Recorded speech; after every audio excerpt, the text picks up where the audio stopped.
रात का दूसरा पहर था। चांदनी पूरे शहर पर बखर रही थी। शहर के एक कोने में एक पुरानी हवेली थी। लोग इसे साया का घर कहते थे। कहा जाता था कि वहां रात को रूहें चलती हैं और दिन में भी दरवाजों से चीखने की आवाजें आती हैं। लोग इस रास्ते से गुजरना पसंद नहीं करते थे, लेकिन कुछ कहानियां ऐसी होती हैं जो खुद इंसान को अपनी तरफ खींच लेती है। होरेन एक सीधी सादी लड़की थी, यूनिवर्सिटी की तालिबा। हर रोज वो कॉलेज से वापस आती तो इसे उसी हवेली के सामने से गुजरना पड़ता। इसका दिल तेज तेज धड़कता, मगर रास्ता छोटा होने की वजह से वो वहीं से गुजरती। होरेन एक लंबी सांस लेती और चलना शुरू करती। इसकी चाल तेज हो जाती, जैसे हुआ भी इसे रोक रही हो। एक दिन इसकी सहेली महनूर ने कहा, महनूर हंसी के साथ, होरेन तुम्हें क्या जरूरत है इस रास्ते से गुजरने की? दूसरी गिल्ली ले लो। होरेन धीमी आवाज में, वो रास्ता लंबा है और मुझे लगता है डर सिर्फ दिल का वहम है। शायद यहाँ कुछ भी नहीं है। इस दिन शाम ढल रही थी। हवेली के सामने एक लड़का खड़ा था, अहमर। इसकी आंखों में एक गहरा सा राज छुपा था। अहमर मुस्कुराते हुए, तुम्हें डर लगता है इस हवेली से? होरेन चौंक कर घबराहट के साथ, जी, लोग कहते हैं कि यहाँ कुछ है।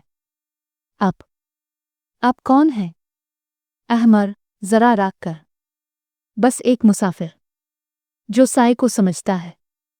होरेन चलती गई, लेकिन इसे पहली बार महसूस हुआ जैसे इसकी जिंदगी की किताब का नया सफ़ा खिल गया हो।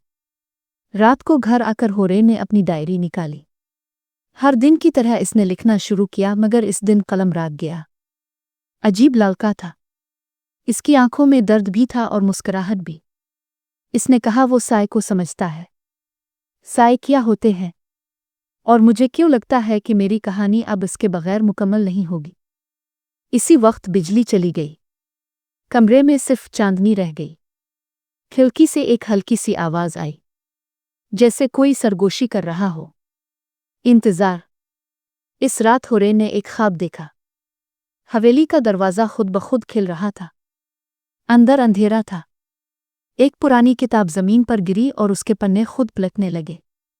सिर्फ एक लफ्ज़ बार बार उभर रहा था, इंतजार। होरेन चीख कर बैठी। इसकी सांस तेज थी, माथे पर पसीना था। होरेन अपने आप से, किसका इंतजार? मुझे क्यों ये सब देखने को मिल रहा है? सुबह होरेन यूनिवर्सिटी जाने को तैयार हुई, मगर दरवाजे के नीचे एक पर्ची पड़ी थी। सफ़ेद कागज़ पर सिर्फ एक जुमला लिखा था, तुम्हें भी साए बाला रहे हैं। इस दिन से होरेन की जिंदगी कभी पहले जैसी ना रही। कौन था अहमर? कौन थी वो आवाज़? और ये पर्ची किसने रखी?